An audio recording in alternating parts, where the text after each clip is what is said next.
Pak. Itulah manusia seperti itu. Makanya Allah itu tahu kondisi-kondisi kita itu mampunya di mana. Di situ dikasih ujiannya. Ketika kita bisa menerima, menyadari bahwa semua itu nikmat dari Allah, maka kita akan bisa melewati, bahkan nanti kita akan bisa menjadi manusia yang ajaib. Nah, yang keempat, kenapa impactful banget sih ketika kita bisa mempraktekkan ilmu sadar nikmat ini? Ketika kita bisa mempraktekkan ilmu ini, kita akan menyadari bahwa kita itu punya kemampuan. Kita itu jangan sampai minder. Saya pernah sampaikan ya di acara belakang tuh yang di halal bihalal, inner voice. Jadi ada suara-suara di dalam diri kita yang merusak keimanan kita. Yang pertama, pleasure, suara yang cenderung mengajak kita kepada kesenangan. Padahal kesenangan itu adalah sifatnya sementara. Dalam surat Al-Hadid ya, "Amal hayatud dunya illa mata'ul ghurur." Bahwa kesenangan itu sifatnya sementara. Dicontohkan dengan sebuah kebun yang tadinya hijau, tiba-tiba dikasih kemarau panjang, menguning. Jadi sifatnya sementara. Yang kedua, suara-suara dari dalam diri kita, dalam pikiran kita, inner voice-nya itu adalah hate, rasa dengki, rasa iri, rasa menyesal yang tadi, tentang kemampuan diri sendiri. Yang ketiga, harid itu buru-buru. Jadi kita itu kepengen buru-buru doa, pengen buru-buru dikabul, pengen punya ini, pengen buru-buru. Itu suara-suara itu nanti ketika kita sudah mempraktekkan ilmu ini, itu akan menjadi penangkal dengan sendirinya, Ibu. Suara-suara itu akan hilang. Makanya kita nanti di ujung materi akan saya praktekkan gimana caranya mempraktekkan materi ini agar kita benar-benar menyadari, bersyukur bahwa nikmat dari Allah itu cukup besar. Bahkan Ibnu Qayyim sendiri mengatakan, seandainya engkau tahu kalau Allah itu begitu cinta sama kita, begitu sayang sama kita, begitu memperhatikan semua kehidupan kita, mencukupi semua kehidupan kita, maka hatimu akan meleleh. Kalau ibu-ibu tahu Allah itu benar-benar sayang sama kita. Allah menciptakan matahari untuk manusia, Allah menciptakan bulan untuk manusia, menciptakan angin, kita masih bisa bernapas, bisa kumpul. Itu bentuk cinta Allah. Jadi Allah itu sangat sayang, sangat dekat pada kita. Fadkuruni adzkurkum. Bahkan ketika kita ingat kepada Allah, Allah itu ingat kepada kita. Mungkin ibu-ibu sebagian sudah ada yang tahu atau semuanya tahu tentang ayat ini. Fadkuruni adzkurkum. Ingatlah kepadaku, maka aku akan ingat kepadamu. Itu kata Allah seperti itu. Ibu-ibu di sini sedang ingat siapa sekarang? Sedang ingat suami, sedang ingat anak, sedang ingat saudara. Belum tentu saudara, suami, anak ingat sama ibu. Tapi janji Allah di ayat yang tadi saya sebut, fadkuruni adzkurkum. Ingatlah kepadaku, maka aku akan ingat kepadamu. Itu bentuk sayang Allah kepada kita. Lalu inner voice selanjutnya tentang self-doubt. Self-doubt itu minder. Kita itu selalu dibikin minder. Saya mah apa aku? Saya mah cuma pinggiran kaleng rengginang di pinggiran kaleng gua. Saya mah nggak bisa apa-apa, pantas dia juga pintar karena dia mah ya seperti itu.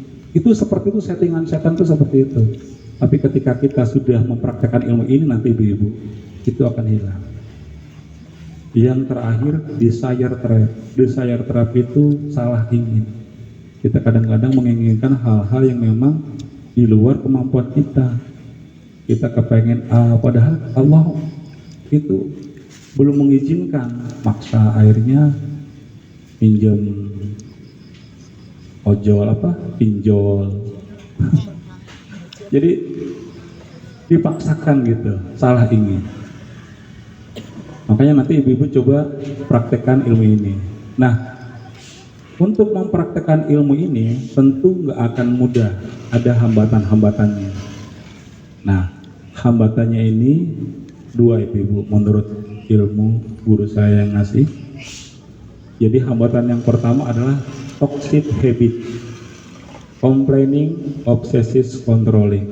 Jadi manusia itu, sifat dasar dari manusia itu mudah mengeluh, mudah berkeluh kesah, ketika dikasih rezeki kikir. Itu ada di surat Al-Ma'arij ayat 19, 20, 21. Coba segera dibuka. Ada di surat Al-Ma'arij, baru saya buka ya. Al-Ma'arij, nah. Saya buka ini langsung iklan. Bentar ya. Al-Ma'arij. Iya, Al-Ma'arij. Surat berapa itu ya? Surat berapa? 70. Surat ke 70. Oh, surat 70. Iya, Al-Ma'arij. Ayat keberapa? 19, 20, 21. Itu sifat dasar manusia. Mudah menyesal. Innal insana khuliqa halu'a idza massahu syarru jazua wa idza massahul khairu manu'a. Sungguh manusia diciptakan bersifat suka mengeluh. Apabila dia ditimpa kesusahan, dia berkeluh kesah. Dan apabila mendapat kebaikan harta, dia jadi kikir. Ya. Itulah sifat manusia.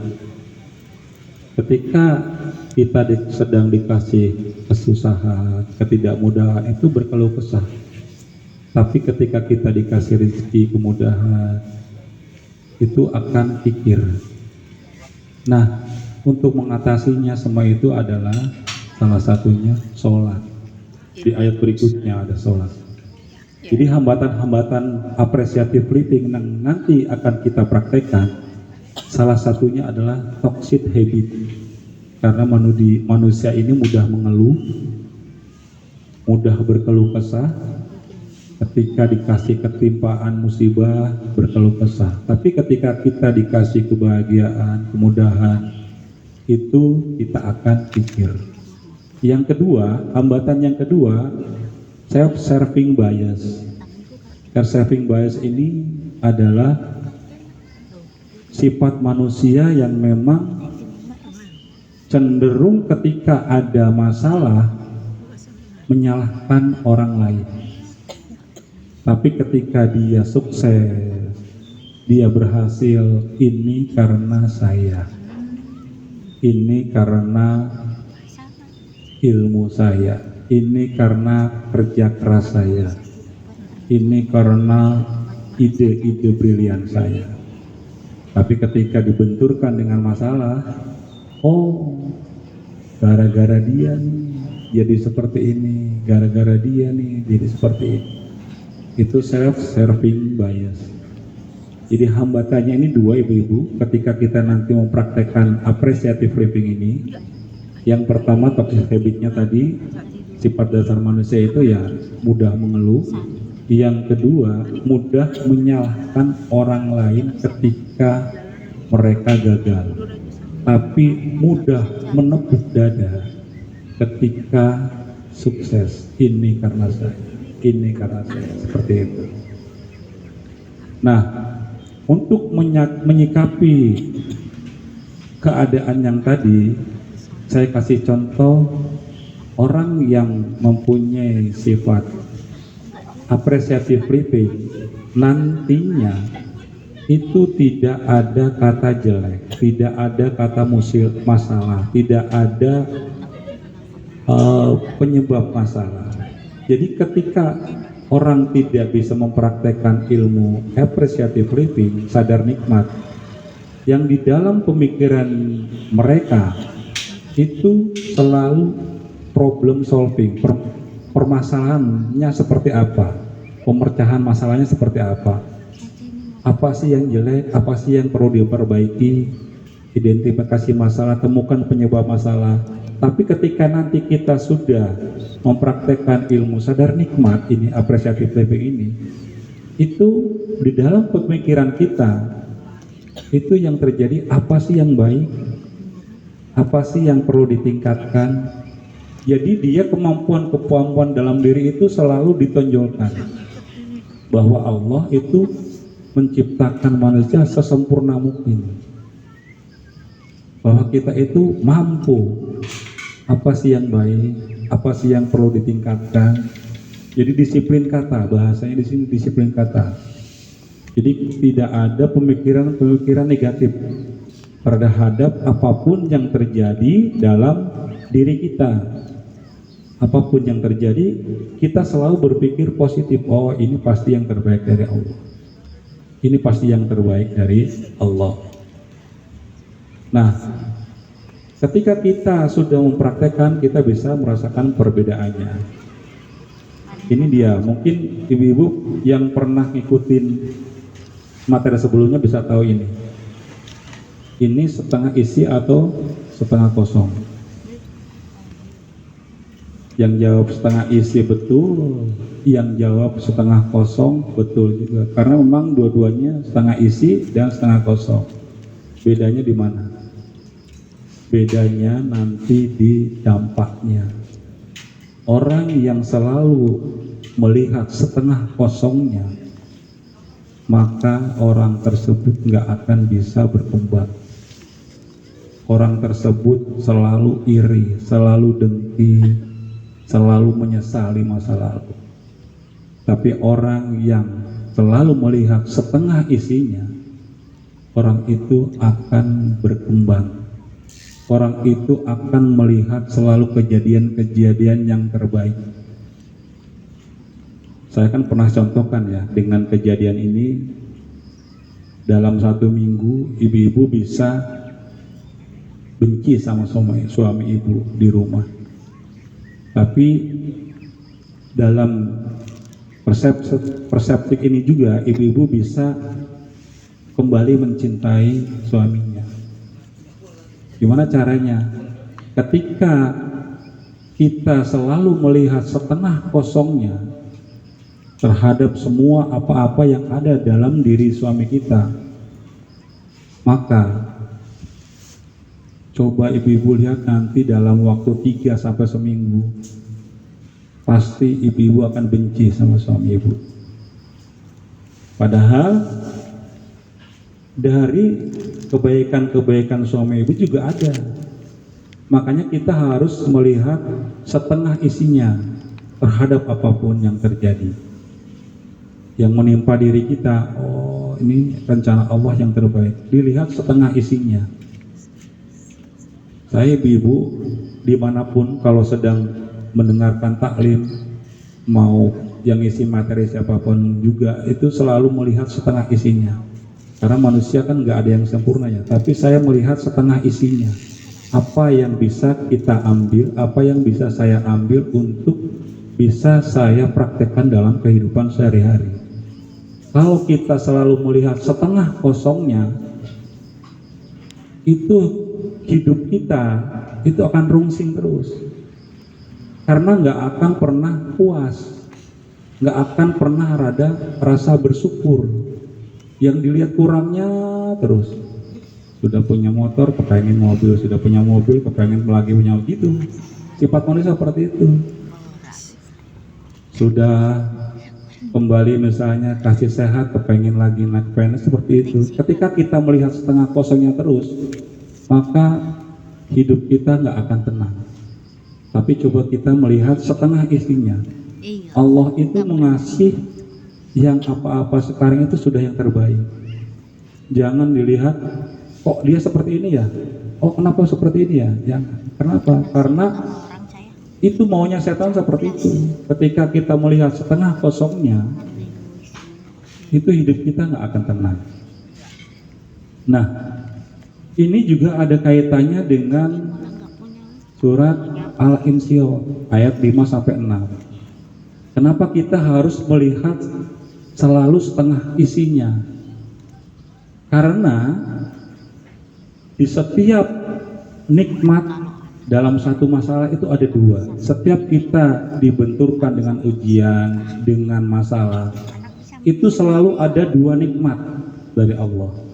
Jadi kalau kita sedang diuji, sedang dikasih masalah nih, itu berbarengan dengan itu juga ada dua nikmat. Fa inna ma'al usri yusra, inna ma'al usri yusra. Ini ayat ini terlihat pengulangan. Inna ma'al usri yusra, inna ma'al usri yusra. Terlihat pengulangan. Kalaupun kita berpikir ini ayat pengulangan, itu artinya bahwa Allah menegaskan.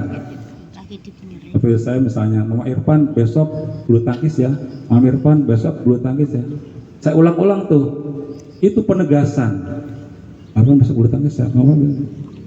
Penegasan. Artinya ayat ini cukup penting bahwa ketika kita dikasih ujian, dikasih masalah, dikasih apapun itu, pasti ada dua nikmat minimal. Kalau kita sama-sama belajar kaidah bahasa Arab ya, ibu-ibu, di sini ketika Allah bicara kesulitan itu ada alif lam di sini ya. Ini alif lam. Yusra. Di ayat berikutnya juga sama, ada alif lam yusra. Tapi ketika bicara kemudahan tidak ada alif lam. Yusra. Tidak ada alif lam.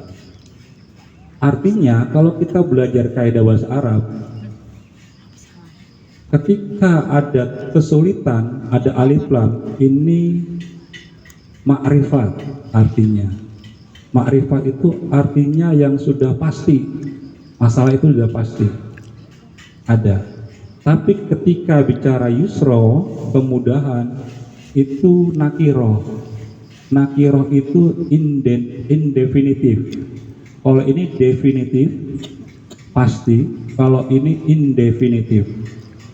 Jadi ketika kita dikasih kesulitan di ayat yang kelima, itu sama dengan kesulitan di ayat yang keenam. Tapi kemudahan di ayat yang kelima itu tidak sama dengan di ayat yang keenam. Karena minimal ketika kita dikasih masalah itu ada dua nikmat. Dan itu harus kita yakini, ini Allah sendiri yang bilang di surat ini. Fa inna ma'al usri yusra, inna ma'al usri yusra. Sesungguhnya bersama kesulitan ada kemudahan.